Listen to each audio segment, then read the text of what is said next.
Welcome to the Birch Legacies podcast.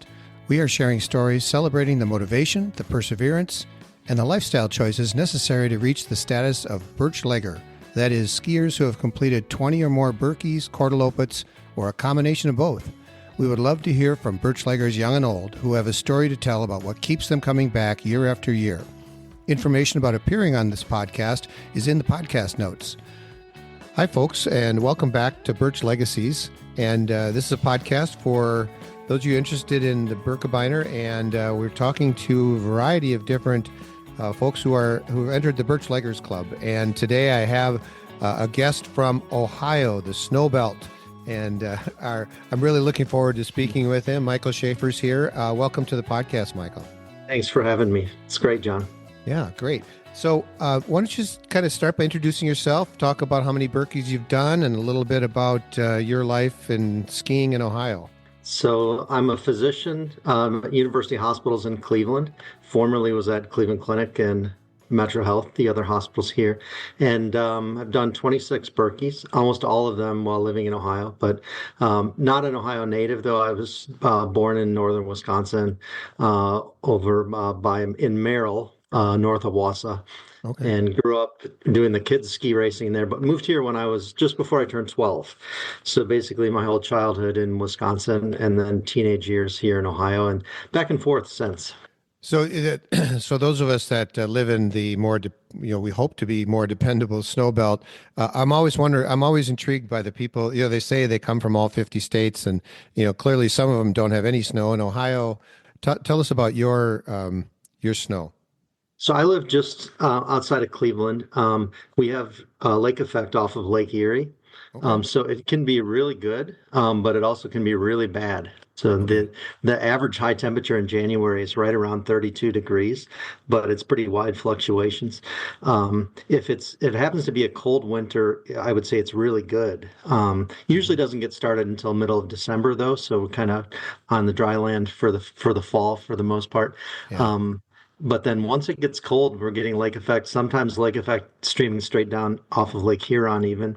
And the east side of Cleveland has some higher elevation areas that will get twice as much snow as the Birkie Trail, actually. They'll get 100, there are some places there that average 120 or 150 inches a year. But that's, again, average. There are a lot of years where it falls more as lake effect rain than lake effect snow.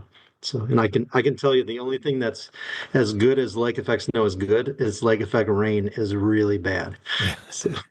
Yeah, I had no idea that you might have that much snow potential. That's really cool. So now, really just a little band east of Cleveland. So I live on the west side of Cleveland. We get less than half as much snow as they get in the next county east of Cleveland. Okay. So then what does that leave you for places to ski? What is there some good grooming around? Do they make snow anywhere? I would say they do a great job with what they get. A few of us are lobbying for snowmaking, and I think it's sorely needed. But the Lake County Metro Parks, that's the next county east of Cleveland, has two places where they groom, and they do a great job with what they have. The problem is the ground is always so warm that it's constantly melting from below. So if it happens to snow, like this year in January, the ground finally froze, and then they hold the snow really well. But if it happens to snow, the usual lake effect event is a foot of snow, and then it's heavy, wet, mushy. They try to stay on top of it. One place where they do rentals, they groom almost daily, and I think they've learned over the past 25 years or so, they've been really refining their techniques. I think they actually traveled up north. It might have been the Birkie groomers or someone up north actually put on clinics for them, and they learned it pretty well. Now I think they're more or less self-sufficient. I was surprised and impressed that you had in your notes that you shared with me that there is a pretty robust community of skiers in Ohio. You want to talk about those guys a little bit? Are those really, men and women? Yeah, really just Cleveland. but we have an Ohio Nordics Facebook page that has participants from all over the state, and it's kind of the same thing. People throw out there, "Hey, we got snow in Dayton," so then Yeah. they're 3 hours south, or we get a freak storm just south of Cleveland, so then we'll drive south. So it's good community, but I think the most impressive part was back in the early 2000s. We did have consistent snow for quite a few years in a row, and there's actually one of the volunteers, one of the parents got a grant from the American Birkie Ski Foundation to buy equipment for youth. So we still have a large number of kids skis, boots, and poles, and did kids lessons. This year, the people that are really organizing it are threatening it's the last year. So I've actually volunteered to pick up the task and at least store the equipment and run out the equipment to Yeah. parents and kids who want it. We have probably 30, 40 pairs worth of kid skis, mainly from that grant and then other the rentals. So at our most, when my kids were younger and going through the kids program, I think we had right around 60 kids enrolled. Okay. And probably any given Saturday for the lessons, probably 40 or 50 in three different age groups, and a lot of fun games going on, a lot of longer skis, orienteering type things with the older kids. Let's go back and talk a little bit about kind of your big picture, kind of your own personal, like, what do you do in sports? What do you do besides skiing? It's kind of lifelong athlete. I did, a lot of baseball growing up, basketball in high school. That kind of got in the way of traveling for ski racing, playing high school basketball, and then track and field. I really love track and field. Wasn't particularly good, but I like learning the events, kind of well-rounded. So I did decathlon in college. Yeah. Just Division three here in Cleveland at Case Western Reserve. But they had a really good track program, and a lot of good mentorship then. So actually went up qualifying for the Division three nationals in decathlon. Didn't get to compete because it was so popular that year. I kind of got Okay. aced out by number of competitors. But had a blast. Threw the javelin pretty well. So another Nordic sport, but Yeah. not quite the same. And then needed to stay fit afterwards, and my parents were both still ski racing at the time and started traveling during medical school. Made a couple trips to Michigan to ski and race with them, and then did residency in Minnesota at Mayo in Rochester, Hmm. and then I had some good grooming and a lot of good competitors, good camaraderie with the was Rochester Active Sports Club then, Yeah. still is, and we had bad snow those years too, but made the trip to Hayward a lot shorter. So you mentioned your parents, you said they ski raced Raced. when you were younger? So when I grew up, they were racing. It seemed like almost every weekend. Dad was a rower in college at University of Wisconsin, and he was playing baseball after, and was got into running to stay in shape for baseball as part of crew. And my mom actually got him started skiing Okay. because he was also doing a lot of ice fishing. And the story goes she had to find something to distract him from ice fishing, so she didn't have to sit out on the lake and freeze to death. And this was not with an ice shack. We used to just sit Yeah. next to the Just car, and sit on a pail. you know, those Yeah. winters in the late 1970s weren't warm either. So, No, I can. so she skied with some girlfriends and thought he would love it, and got him out on skis soon afterwards, and then they really took to it. And my dad has similar competitive and addictive personality that I have, kind of. So immediately within a couple of years, he was skiing the Birkie. Oh, So really? Okay. So he skied the Birkie too. Oh, that's neat. he skied, yeah, he skied 33 times before he passed away. So Wow. I'm actually a second generation Birchlegger. There are Oh, probably a few of them out there. yeah. Not Um, many, I bet, though. Yeah. no, but he skied, I think 78 was his first, or maybe it was 77. Okay. And then he and I were selected to be the Warriors in 2007. Okay. So that was his 30th and my 10th, and that Wow. was kind of our angle for getting selected as the Warriors. Yeah. So I really grew up with it. Not just racing, the kids races every weekend, but the parents would be out skiing a lot of mileage, and me and my buddies all my age would spend the day entertaining ourselves in the snowbanks and skiing a little bit, and Hmm. made close connections. And a lot of us from that central Wisconsin racing scene went on to careers in Nordic racing. So, Brian Fish from CXC is Yeah. Yeah. pretty well known. He's the director of Team CXC. Dan Goltz was also the same age. He was a coach at, I think, University of Wisconsin Green Bay. A couple other. Adam Swank was Oh, yeah. a couple of years younger, so I could beat him back then because I was 3 years older. Yeah. Um, but it was really the parents of those guys, kind of like a village of us, grew up racing. Well, that's So neat. So there's a community of, parents that getting the next generation engaged, huh? yeah, really shout out to the Gallaghers and the Goltzes and who else was around? Prangies. So really close families, but mostly on snow. So Yeah. and my parents were teaching lessons pretty much. By the time I was 7 or 8 years old, they were teaching lessons, and I was kind of their assistant. So, Okay. and we called it at the time, and even after we moved to Ohio, it was a fair amount of skivangelism, they call it. So Yeah. they were really promoting the sport back then, kind of into the Well, latest stuff. So that's a good ski evangelism. I like that. Let's remember that term. Yeah. So your parents got you going, and you end up moving to Ohio for yeah, a job or yeah, something, dad's job. yeah. And then they moved back in 2020 when I was, or I'm sorry, in 2000 when I was in residency. They moved back kind of for semi-retirement. Dad was still working full time, but Dad, he made the trip from Ohio. I think 18 or 19 years in a row.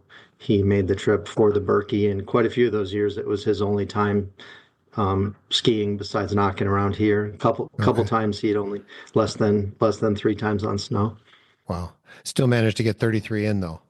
Yeah, Yeah. and fairly well. I think he was never a stand-up, but I think when Classic was just starting to get popular again, and they made separate divisions, I think he got third in an age group Hmm. one year in the Berkey. Well, that's good. So your first Birkie was when? What year? It must have been 1996. It was during medical school. I made Okay. the trip up there. I did that twice during med school. So what do you remember about that first one? It was, definitely went out too hard. Typical young guy mistake. I was bicycle racing then, so I was pretty fit. But and did a few trips to Michigan, but there's nothing like the hills. And back then I was living in Columbus, Ohio. I did medical school at Ohio State, and Columbus really had no skiing to mention, even worse snow conditions. So wasn't skate skiing much, and kind of jumped into the Birkie just for survival, but obviously got caught up in the front of wave three, and picking through, passing people. So then got all the way to Lake Hayward, and I was basically bonking on Lake Hayward, like Yeah. bonking really hard. And I knew about bonking from my Yeah.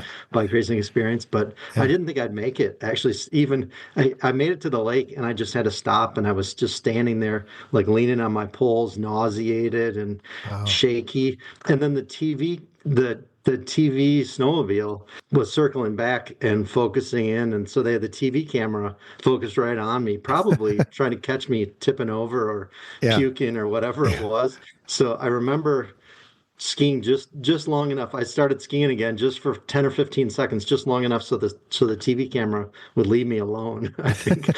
So and then I made my way to the finish, and it turns out I had a decent time because I made it to wave two that year, but I tell the last few K were really, really slow.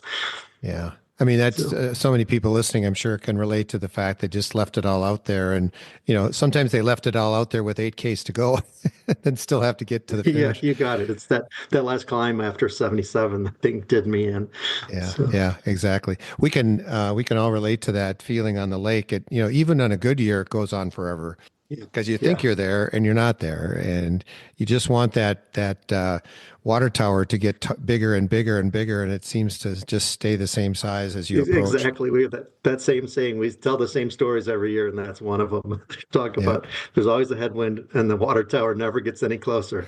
I that's right. intentionally train myself not to look for it anymore. So Yeah. So you skied that one, and then you end up skiing. You said 26 now, and 26, yeah. yeah. Did you ski this year? I Oh did. yeah, you Yeah. did. That's right. I saw the results. Yeah. Yeah, I'm Eh, still at it every year, kind of Yeah. making a commitment. I missed a couple over the Uh-huh. years. It's terrible. I almost missed one when my daughter was born. So she was born on February 25th Yeah. of 2022. Fortunately, it was in Rochester, so we were only like 3.5 hour drive away, but didn't have cell phones then, or maybe I did. I did have a cell phone, but we were still working with a pager quite a bit.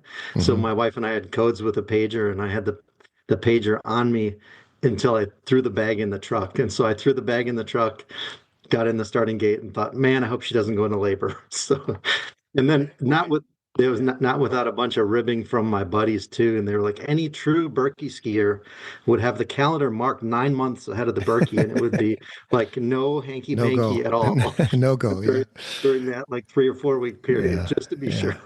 So, Funny. Let's return to talk a little bit more about your dad and your skiing together with him, especially in that Birkie Warrior year. How did that sure. year go? Yeah, I have absolutely. friends that have done the Birkie Warrior. I've got a couple sets of friends that have done it, and Yep. they have some great stories from that. Yeah, yeah, it's really good. I mentioned my mom skied the Birkie, but I didn't mention my sister has also been skiing it.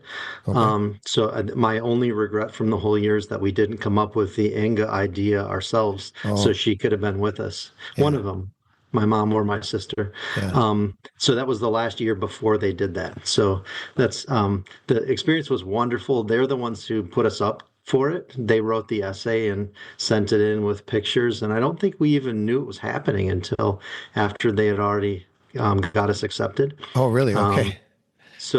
Um, they might have spilled the beans, or my mom might have run it past my dad to make sure that he thought he could still do it all. But I'm sure I'm Yeah. sure he would have. Turns out it was the 2007 was a year it was shortened and turned into a tour. So we Hmm. finished at double O.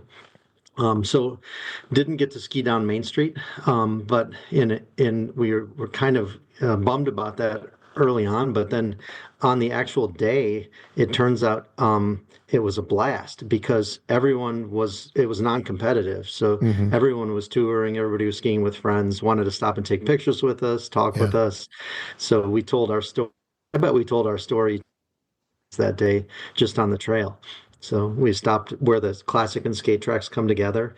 I Yeah. can't remember what K marker, probably around, 9 or 10K or something. We Yeah. stopped there for a long time and just and people stopped with us taking pictures. And so that was a blast. And so just after we were the Warriors, I kind of recommitted to training. I was kind of on the verge of making the Elite Wave then. So 2009, I made the Elite Wave for the first time after multiple attempts and multiple times being in the top 300. But Yeah. man, to crack into the top 200 was really a challenge. Um, raising little kids and having a busy career Oh, as a yeah. physician is not really conducive to to doing it either. So I should thank my wife for being such a saint for putting up with my training and my Birkie obsession every winter, but especially that couple of years where I was pushing really hard. Um, and then obviously, once you make the elite wave, you have to try to stay in the elite wave. Yeah. Then next year, I think I finished 203rd. Okay. So I just barely missed it by like 30 seconds, and that was a bad snow year, bad stress year for work, whatever. So I had convinced that I did everything I possibly could have done, and I could not have skied even 30 seconds faster. I don't think I had in me. So I think it was a fast year, and I think my time was 2:23 that year. So still Oh, skied a PR, but that's great. Yeah. but that was with not a lot of structured training and not a lot of great snow in Ohio. So after that, I think I was 218th once also, so really knocking on the door. Yeah. But after that, I kind of had given up um, on trying to make the elite wave again. And my dad passed away, so he died of cholangiocarcinoma, that's bile duct cancer, just between the liver and the gallbladder. It was kind of miserable, Yeah. and actually thought he hurt himself skiing and presented with back pain, and was kind of putting it off until after the Birkie, but starting to get evaluations and he skied the last Birkie. It's a tough story for me to tell, but he skied his last one after he was already having pain and already losing weight, Wow. um, and but not diagnosed yet. but he said that he was just overcome with emotion his last time on the course, and that was after 33 in a row. Yeah. Yeah, but we didn't talk about feelings a whole lot then, but Uh-huh. after that race, he made a point to tell me more than once that, like, within a day or two of the race, about how emotional he was that time. And, it turns out it was his last time down the course. So, Yeah. It's one of the reasons I wanted to do this podcast because I know for myself it's a really big deal, and I knew that I wasn't the only one. So I'm so happy that you're sharing that story.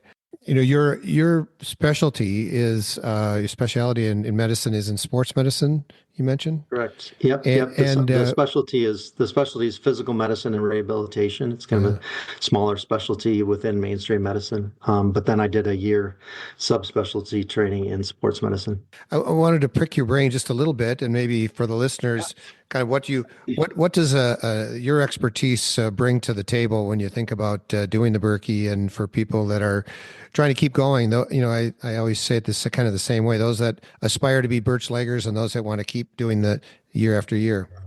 Right, right. So that there are a lot of physicians that are skiing the Birkie, and Yeah, a lot of sports medicine physicians. I think physical medicine rehabilitation is similar to the medical approach to sports. A lot of conservative management, not really surgically focused. Probably know as much about physical therapy and therapeutics as any providers, except for physical therapists. They're really the experts in that type of thing, yeah, and some chiropractors.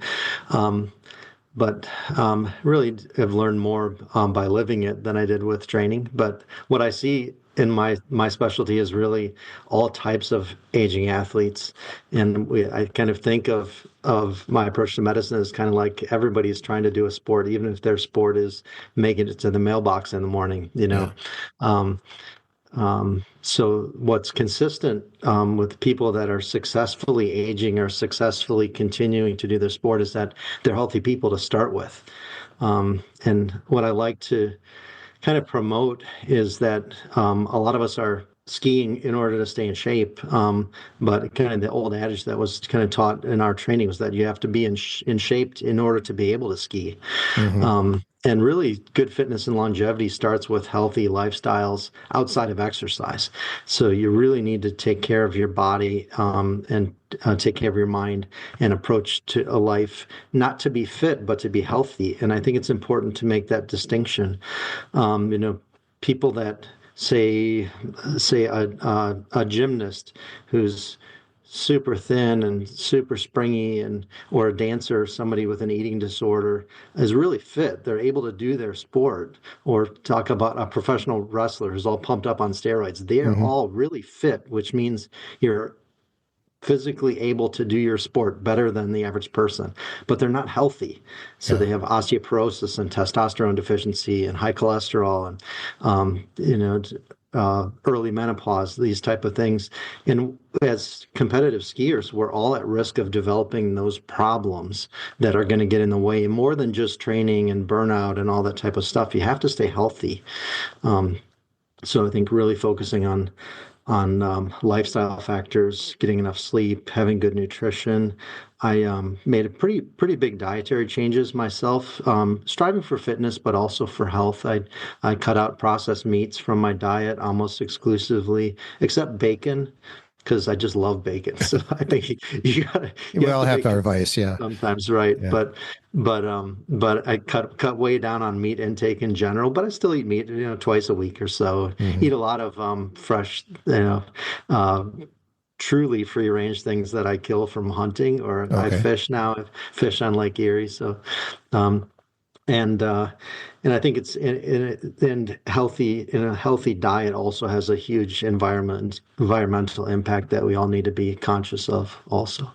yeah, But sticking with health, I think my other really key advice for people listening is to tap into wearable technology. A lot of us are technology averse as we get older, and I'm solidly into my 50s now, and I can see it's getting harder and harder. yeah. But I subscribe to the Whoop wearable device, and there are a lot of other ones. The Aura Ring. Most of us have a Garmin watch or an Apple Watch. So they all have health monitoring features that are really important, things that most of us, I think, learn over the years, but you get caught up in the training, you get Birkie fever, Yeah. start neglecting things like sleep and appropriate rest and recovery. And if you can really tap into or learn a wearable device, they make it very simple now to know to identify factors that are consistent with overtraining or overreaching is the medical term now, or relative energy deficiency in sports, or red S syndrome. Um, so my key piece of advice is to really get any of the wearables are pretty good. Just look at experimenting with one. Whoop is a subscription, so it's a little expensive, but it's simple to just look on my phone app, one glance in the morning, and I can tell in literally 2 or 3 seconds, I can tell how my recovery is, my readiness to train, and what my target would be each day for training based on how my recovery has been really good. Okay, good. And I see in our notes here you wrote a couple of those terms down, so I'll put those in the podcast notes also for listeners if they want to check that out. So, what other things in terms of training besides the monitoring and having the wearables and so on? What other things do you think are really integral to having a successful or at least maintaining your activity and skiing throughout your life? Two big things is maintaining your balance and actually specifically trying to train your balance. Roller skiing and I kind of lesser known as benefits of bird hunting is good for that. Just hiking, being on uneven ground frequently, Oh, okay. is really good. So I rather recommend. I honestly think the best cross training that I do each year is our upland bird hunting, and you can get the same benefits, just walking in the woods, but you got to get Hmm. off trail. So you got to Yeah. just like have a compass or make sure you have your phone and actually just traverse straight through kind of, the way God intended it originally, just walking right through the woods, climbing over sticks and jumping creeks. And that's been really, really key in the fall. But then you can work specific balance drills also. You see in the elites be on balance ropes or balance boards, Hmm. doing anything one-legged. When I do my own personal strength training, almost all of the standing drills I do while I'm standing on one leg. It's just habit now. I don't even think Hmm. about having to do it. You can brush your teeth on one leg. Brush your teeth with your eyes closed, standing on one leg every morning. Just make that a habit. It's Okay. harder than you think, right? Another tip, I don't know if people have seen it, but if you take a pool noodle and cut it in half long ways, Hmm. you can stand on that while you're on the ski erg. So you can almost make Oh. like make skis with a Oh, pool really? noodle with a Okay. flat side Oh, you're standing on the flat side. Oh, okay. bottom. So you're constantly adjusting side to side. For most people, just being barefoot, so you're strengthening your standing on one is important. And then don't neglect strength training. It's kind of the least favorite thing for most of us to do, and it doesn't take a lot. Just doing one hard set to exhaustion builds as much muscle as doing 3 sets. Well, thanks for that info. I'm looking at our notes here, and before I let you go, I want to make sure we hit. There's a couple things in the notes that we're sharing here that I want to make sure we hear about. I want to hear about your music, and I want to Yeah, hear yeah. about this special garnish on your beer bottle. You got it. So the music for Birkie weekend, we listen to WOJB in the morning. It's kind of tradition, driving up to the start, and then but after the race, I'm not sure how the tradition started, but I think it was my dad and his friend Ed really found a mutual love of Patsy Cline, the Hmm. old, Oh yeah. I guess she was probably pop or country singer at the time. So they have a tradition of always playing the Patsy Cline CD after the race, so on There you go. the drive home, and so that kind of became the tradition after all of our outdoor type ventures. We do the same thing when we do grouse hunting or pheasant hunting in the fall. So playing Patsy is synonymous with kind of the end of the trip. So That's good. Patsy Cline's Crazy, and I guess the song Crazy kind of fits with a lot of us and Yeah. our approach or obsession to the Birkie also. Absolutely. My 94-year-old dad is loves Patsy Cline, he just he likes to listen to her. And by the way, again, for listeners, if you've heard in several of my episodes already the mention of WOJB on Saturday night, all year round, they play honky tonk after 7 o'clock on Saturday nights, and there's always lots of Patsy Cline on that. So it's built right into your Birkie weekend. You can great. You can pick that up on Saturday nights. It's great. I'll try to stream it. Some of these absolutely can. Yeah.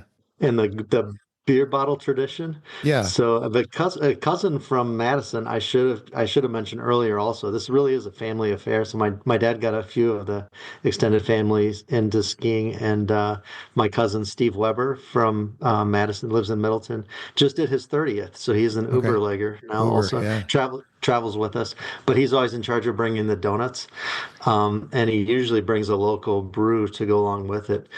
So my tradition has always been to finish and then kind of beeline it for a beer and a bratwurst myself. But then once I finally catch up with Steve, he usually has leftover donuts, and we usually stick a donut over the top of the beer bottle, so then you can handle it all with one hand. You keep your other hand warm.